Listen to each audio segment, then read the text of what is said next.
Well, hello everyone and welcome to batch 247 in the freeze dryer. And if it looks suspiciously like batch 246, then you're paying attention. Batch 246 was Bush's baked beans with bacon, and I added hot dogs. And this batch was 10 pounds of Bush's vegetarian baked beans, no added anything.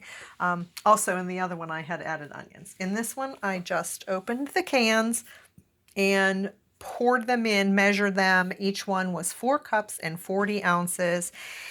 And I could have gone back if it was flowing over the edges because I have the freeze dryer where the racks are tilted towards the back. Now I understand they tilt the drum and not the rack. If you do that and your item freezes, then you can go back, spin your pans around so they're full in the front now, and that leaves you more room in the back where I could have just poured more of the liquid on there and had it freeze. It just wasn't necessary, especially because each rack already weighed the maximum of 40 ounces, which is 2.5 pounds per rack, 10 pounds total for the freeze dryer for the medium-sized freeze dryer. Although when I got my freeze dryer, it was the only size, but from what I understand, it's now called the medium. So let me show you the paperwork on this. Paperwork notes, whatever you want to call it. It's batch 247. And as usual, the cycle was 9 hours of freezing, 24 hours of drying, which is well over the cycle if you just go with the presets. I add extra dry time right off the bat because I know with my schedule that's just how it's going to happen. If I happen to have time, which has probably happened twice, to get it at the time it would have been done, I know that once it's in its countdown, as long as it's less than 17 hours, I can go ahead and stop it because that's what I've officially added at the beginning. So here it is. I just keep the notes that I did 4 cups, 40 ounces of Bush's vegetarian baked beans. And here I listed the cost. I used 7, wait a second. What is this? 7 pounds? Hold on. 7 1 pound. 7 1 pound. Yeah, I did that slightly wrong there. See that? 7, hold on. Alrighty. At 1 pound, 12 ounces for each can. They were $2 a can, and I used 7. I actually did have a little bit left over after, and here are my notes. I drained a lot of the broth. I had almost 3/4 of a can left over, which had some beans in it and a lot of broth. So if you didn't want to drain the broth and you had the medium-sized freeze dryer, you could just go with 6 cans of these Bush's baked beans. Just try to distribute evenly the broth and beans. I preferred to just drain off a lot of the broth to end up with more beans. And even though I added a lot of time and the machine stopped twice on its own, this should have been done in less than 40 hours. And you can see the last one should have been done in about 37 hours, which was here the same amount of baked beans. And it didn't seem to make a whole lot of difference whether they had bacon, added sugar, added onions, or added hot dogs in them. I will show you where one difference was.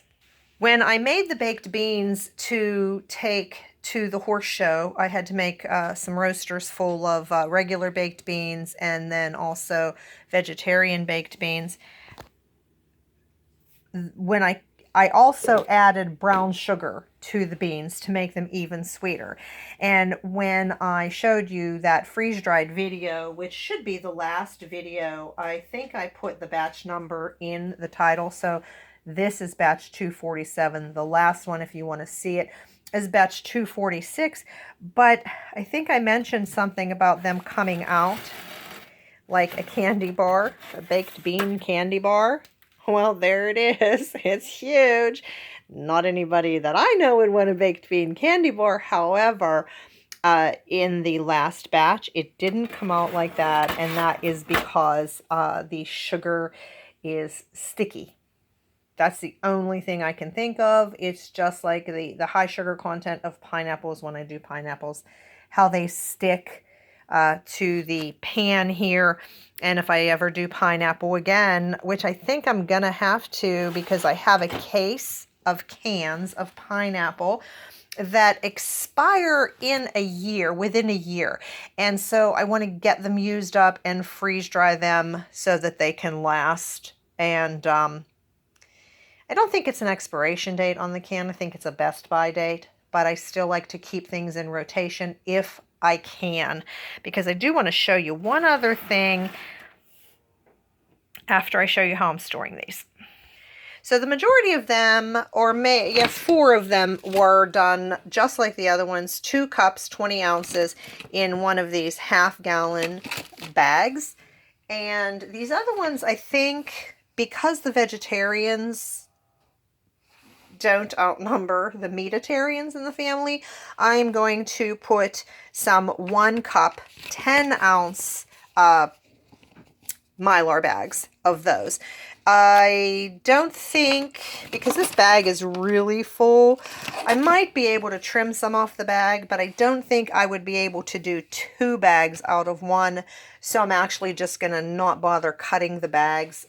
It is a money savings if you can cut your bags in half, which is why sometimes I like to get the 1-gallon bags and then seal the end up the top there, and then cut it right down the center, and then use half and half, just because of the money savings. But I'm to the point now where the time, unfortunately, the time outweighs the money, which I guess is a good thing, because we can get into a whole discussion there. Do you have more time than money, or do you have more money than time? It just always seems to be one or the other.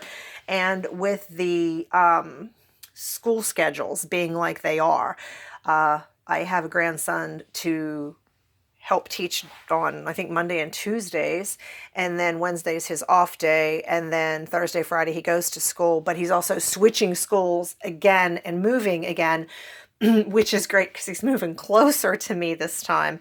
But now I'm going to be picking him up on his days that he has school at the bus stop, because the bus doesn't come by my house that goes to his school. So that's a whole nother thing. So again, I'm going to have not time. I'm not going to have the time. And usually time is always a huge factor for me, you know, whether I'm gardening, planting, or doing other things that take my time. So some of these are going to go in the 2-quart bags, even though they might fit in half a bag. And that's about it, everybody. So let me know in the comments. What did you prep today? Oh, let me show you. I wasn't sure if I was going to have 20 bags to do this in. So here's what I did today. I always have something left over, and I keep things in the pantry just so I can put them in mylar when I do a freeze-dried load. So today I have chickpeas and lentils. And that's it. Let me know. What did you prep today? Be blessed, everyone.